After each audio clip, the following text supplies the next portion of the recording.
السلام علیکم۔ کیسے ہیں آپ سب؟ امید ہے آپ سب لوگ خیریت سے ہوں گے۔ تو آج ہم آب حیات کی ایپیسوڈ 117 سٹارٹ کریں گے۔ پتہ نہیں اس شخص کے سامنے اسے اب اور کتنا ذلیل ہونا تھا۔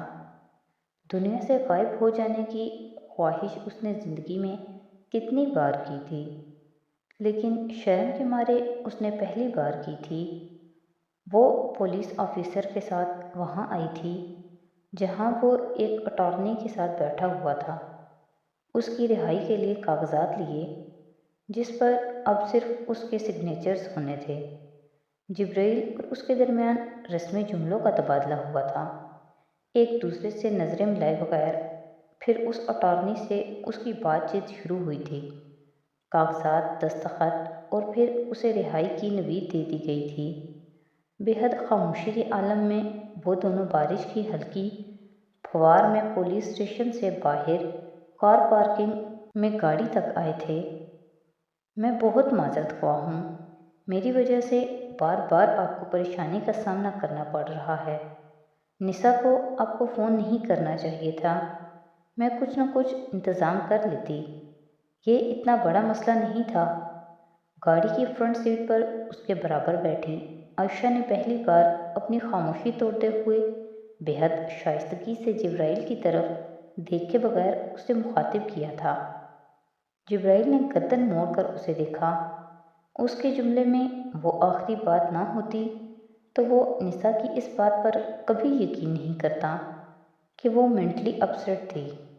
وہ اپنے خلاف پیرنٹل نیگلیجنس کے تحت فائل ہونے والے قتل کے ایک الزام کو معمولی بات کہہ رہی تھی۔ آپ نے کچھ کھایا ہے؟ جبرائیل نے جواباً بڑی نرمی سے اس سے پوچھا تھا۔ عائشہ نے سر ہلا دیا۔ وہ اب اسے بتانے لگی تھی کہ وہ کسی قریبی بس سٹاپ یا ٹرین اسٹیشن پر اسے ڈراپ کر دے تو وہ خود گھر پہنچ سکتی تھی۔ جبرائیل نے گاڑی ڈرائیو کرتے ہوئے اس کی ہدایات سنی اور ٹھیک ہے کہہ دیا، مگر وہ وہاں نہیں رکا تھا جہاں وہ اسے ڈراپ کرنے کے لیے کہہ رہی تھی۔ وہ سیدھا اس کے گھر پہنچ گیا تھا، اس بلڈنگ کے سامنے جہاں اس کا اپارٹمنٹ تھا۔ عائشہ نے اس سے یہ نہیں پوچھا تھا کہ اسے اس کے گھر کا ایڈریس کیسے پتہ تھا۔ وہ اس کا شکریہ ادا کر کے گاڑی سے اترنے لگی تو جبرائیل نے اس سے کہا، کافی کا ایک کپ مل سکتا ہے؟ وہ ٹھٹکی اور اس نے پہلی بار جبرائیل کا چہرہ دیکھا۔ گھر پر کافی ختم ہو چکی ہے، میں ہفتوں سے گروسری نہیں کر سکی، اس نے کہتے ہوئے دوبارہ دروازے کے ہینڈل پر ہاتھ رکھا۔ میں چائے بھی پی لیتا ہوں۔ جبرائیل نے اسے پھر روکا۔ میں چائے نہیں پیتی، اس لیے لاتی بھی نہیں۔ عائشہ نے اس بار اسے دیکھے بغیر گاڑی کا دروازہ کھول دیا۔ پانی تو ہوگا آپ کے گھر؟ جبرائیل اپنی طرف کا دروازہ کھول کر باہر نکل آیا اور اس نے گاڑی کی چھت کے اوپر سے اسے دیکھتے ہوئے کہا۔ اس بار عائشہ اسے صرف دیکھتی رہی تھی۔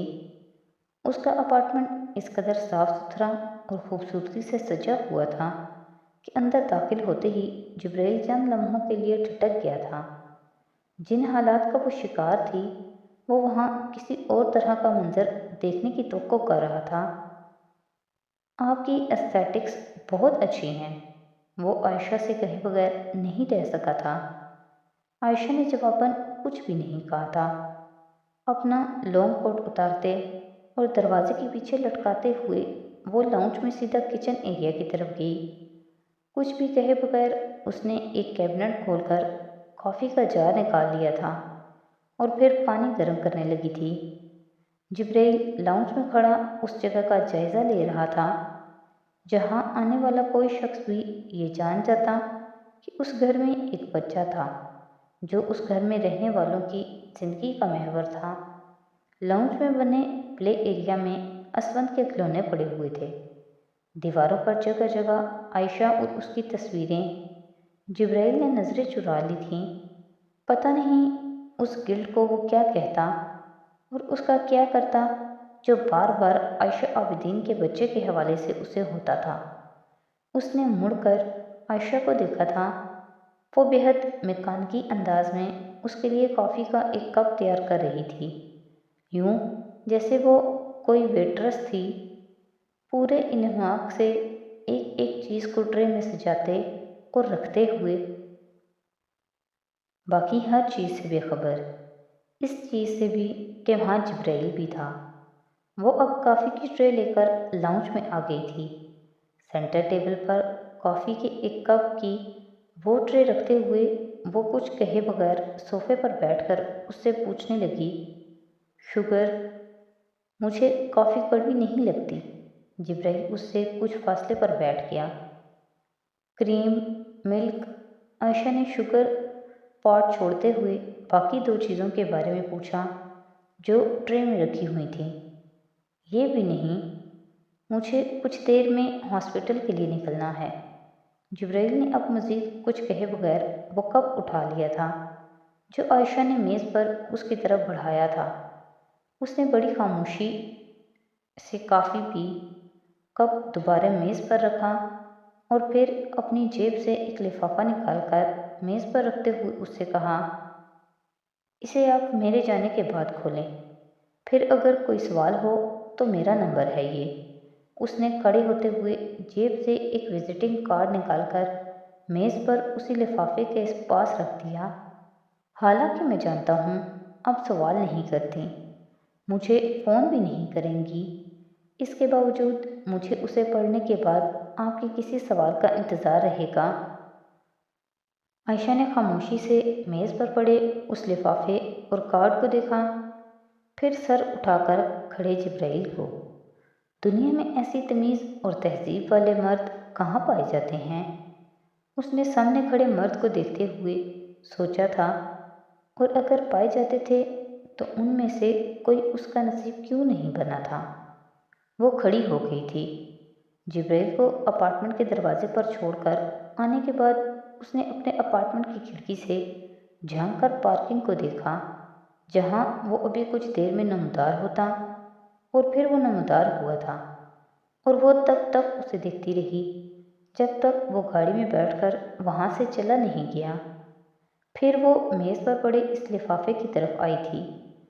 اس سفید لفافے کو اس نے اٹھا کر دیکھا جس پر اس کا نام جبرائیل کے خوبصورت ہینڈ رائٹنگ میں لکھا ہوا تھا، مس عائشہ عابدین۔ پھر اس نے لفافے کو کھول لیا۔ کاغذ کی ایک چٹ پر احسن سعد کا نام اور فون نمبر لکھا ہوا تھا۔ ریسیپشن سے جبرائیل کو بتایا گیا تھا کہ وہ شخص کئی بار اسے کال کر چکا تھا اور ایمرجنسی میں اس سے بات کرنا یا ملنا چاہتا تھا۔ جبرائیل اس وقت 6 گھنٹے آپریشن تھیٹر میں گزارنے کے بعد تھکا ہوا گھر جانے کے لیے نکل رہا تھا جب یہ چٹ اس کے حوالے کی گئی تھی۔ اس چٹ پر اس کے لیے ایک میسج بھی تھا۔ ٹیلی اسکوپ سے اس نے ایک بار پھر اس بینکویٹ ہال کی کھڑکی سے اندر نظر ڈالی۔ ہال میں سیکیورٹی کے لوگ اپنی اپنی جگہ مستعد تھے، کیئر ٹیکر سٹاف بھی اپنی اپنی جگہ پر تھا۔ اس بینکویٹ ہال کا داخلی دروازہ اس قد آدم کھڑکی کے بالکل سامنے تھا، جس کھڑکی کے بالمقابل 60 فٹ چوڑی 2 رویہ مین روڈ کے پار ایک عمارت کی تیسری منزل کے ایک اپارٹمنٹ میں وہ موجود تھا۔ اس اپارٹمنٹ کے بیڈ روم کی کھڑکی کے سامنے ایک کرسی رکھے وہ ایک جدید سنائپر رائفل کی ٹیلی اسکوپ سائٹ سے کھڑکی کے پردے میں موجود ایک چھوٹے سے سوراخ سے اس بینکویٹ ہال میں جھانک رہا تھا۔ بینکویٹ ہال کا داخلی دروازہ کھلا ہوا تھا اور کوریڈور میں استقبالی قطار اپنی پوزیشن لے چکی تھی۔ اس کی گھڑی پر 9:02 تھے۔ مہمان 9:15 پر اس کوریڈور میں داخل ہونے والا تھا اور تقریباً 1 گھنٹہ اور 15 منٹ وہاں گزارنے کے بعد وہ وہاں سے جانے والا تھا۔ مہمان کے اس ہوٹل میں پہنچنے سے اس کی روانگی کے بعد تک اس علاقے میں تقریباً 1.5 گھنٹے کے لیے ہر طرح کا مواصلاتی رابطہ جام ہونے والا تھا۔ یہ سیکیورٹی کے ہائی الرٹ کی وجہ سے تھا۔ 1.5 گھنٹے کے لیے وہاں سیل فون اور متعلقہ کوئی ڈیوائسز کام نہیں کر سکتی تھیں۔ لیکن وہ ایک پروفیشنل ہٹ مین تھا۔ اس سے پہلے بھی اسی طرح کی ہائی الرٹس میں کامیابی سے کام کرتا رہا تھا۔ اس کو ہائر کرنے کی وجہ بھی اس کی کامیابی کا تناسب تھا، جو تقریباً 100% تھا۔ وہ صرف 2 لوگوں کو مارنے میں ناکام رہا تھا، اور اس کی وجہ اس کے نزدیک اس کی بری قسمت تھی۔ پہلی بار اس کی رائفل لاسٹ سیکنڈز میں اس اسٹینڈ سے ہل گئی تھی جس پر وہ رکھی گئی تھی، اور دوسری بار کا قصہ طویل تھا۔ وہ پچھلے 2 مہینے سے اس اپارٹمنٹ میں رہ رہا تھا، اس دن سے تقریباً 1 مہینہ پہلے سے جب وہ یہ ہوٹل اس بینکویٹ کے لیے مختص کیا گیا تھا، جنہوں نے اسے اس اہم کام پر مامور کیا تھا۔ اس تقریب کے لیے اس ہوٹل اور ہوٹل کے اس بینکویٹ ہال کا انتخاب کرنے والے بھی وہی تھے۔ اس مہمان کو ختم کرنے کا فیصلہ 4 ماہ پہلے ہوا تھا۔ وقت، جگہ اور قاتل کا انتخاب بے حد ماہرانہ طریقے سے بڑے غور و خوض کے بعد کیا گیا تھا۔ اس مہمان کے سال کی مکمل مصروفیات کے شیڈول میں سے مقام، ملک اور ممکنہ قاتلوں کے نام شارٹ لسٹ کیے گئے تھے۔ پھر ہر جگہ اور تاریخ پر ہونے والے اس حادثے کے اثرات پر سیر حاصل بحث کی گئی تھی۔ فوری اثرات اور اس سے نمٹنے کی حکمت عملی پر بات کی گئی تھی۔ ممکنہ رد عمل کے نقصانات سے بچنے کے لیے منصوبے تیار کیے گئے تھے۔ ایک قاتلانہ حملے کے ناکام ہو جانے کی صورت میں ہونے والے ممکنہ رد عمل اور نقصانات پر غور کیا گیا تھا، اور ہر میٹنگ کے بعد کام کی جگہیں اور تاریخیں بدلتی رہی تھیں، لیکن قاتل ایک ہی رہا تھا، کیونکہ وہ موزوں ترین تھا۔ اس شہر میں اس تاریخ پر اس تقریب کے لیے سیکیورٹی کی وجوہات کے باعث 3 مختلف ہوٹلز کا نام شارٹ لسٹ میں رکھا گیا تھا، لیکن اسے ہائر کرنے والے جانتے تھے کہ تقریب کہاں ہوگی۔ اس سے 2 ماہ پہلے ہی اسے اپارٹمنٹ میں رہائش پذیر 27 سالہ لڑکی سے دوستی کرنے کے لیے کہا گیا تھا۔ اس لڑکی کے 4 سالہ پرانے بوائے فرینڈ سے بریک اپ کے لیے ایک پروفیشنل کال گرل کا استعمال کیا گیا تھا، جو اس کال ڈیلر بوائے فرینڈ سے ایک کار خریدنے کے بہانے ملی تھی اور اسے ایک ڈرنک کی آفر کر کے ایک موبائل لے گئی تھی۔ اس کال گرل کے ساتھ گزارے ہوئے وقت کی ریکارڈنگ دوسرے دن اس لڑکی کو میل میں موصول ہوئی تھیں۔ اس کا بوائے فرینڈ نشے میں تھا، اسے پھنسایا گیا تھا، اور یہ سب ایک غلطی تھی، لیکن اس کے بوائے فرینڈ کی کوئی تعویل اس کے غصے اور رنج کو کم نہیں کر سکتی تھی۔ اس کی گرل فرینڈ کے لیے یہ بات اس لیے بھی زیادہ تکلیف دہ تھی، زیادہ ناقابل برداشت تھی، کیونکہ وہ 3 ہفتے بعد شادی کرنے والے تھے۔ اس نے اپنے بوائے فرینڈ کا سامان گھر کے دروازے سے باہر نہیں پھینکا تھا، اسے اپارٹمنٹ کی کھڑکی سے باہر پھینکا تھا۔ سڑک پر بکھرے سامان کو اکٹھا کرتے ہوئے خود کو اور اس کال گرل کو کوستے ہوئے بھی اس کا بوائے فرینڈ یہ سوچ رہا تھا کہ چند ہفتوں میں اس کا غصہ ٹھنڈا ہو جائے گا اور وہ دونوں دوبارہ اکٹھے ہو جائیں گے۔ جنہوں نے ان کا تعلق ختم کروایا تھا انہیں اس بات کا اندیشہ بھی تھا، چنانچہ معاملات کو پوائنٹ آف نو ریٹرن تک پہنچانے کے لیے اس لڑکی کے کمپیوٹر کو ہیک کیا گیا تھا۔ اس کی اور اس کی گرل فرینڈ کی بے حد قابل اعتراض تصویروں کو اس کی ای میل آئی ڈی کے ساتھ بہت ساری ویب سائٹ پر اپلوڈ کر دیا گیا تھا۔ یہ جیسے تابوت میں آخری کیل تھی۔ اس لڑکی نے اپنے بوائے فرینڈ کی ای میل آئی ڈی سے بھیجا ہوا پیغام پڑھا تھا، جس میں لکھا تھا کہ اس نے اپنے بریک اپ کے بعد اس کی ساری پکچرز کو قابل اعتراض ویب سائٹ سے اپلوڈ کر دیا ہے۔ اس کی گرل فرینڈ نے پہلے وہ لنکس وزٹ کیے تھے، پھر اپنے بوائے فرینڈ کی اس کال گرل کے ساتھ ویڈیو کو اپلوڈ کیا تھا، اور اس کے بعد اپنے سابقہ بوائے فرینڈ کو اس کے شو روم میں جا کر اس کے کسٹمرز کے سامنے اس وقت پیٹا تھا جب وہ انہیں ایک جدید ماڈل کی گاڑی تقریباً بیچنے میں کامیاب ہو چکا تھا۔ Happy families drive this car.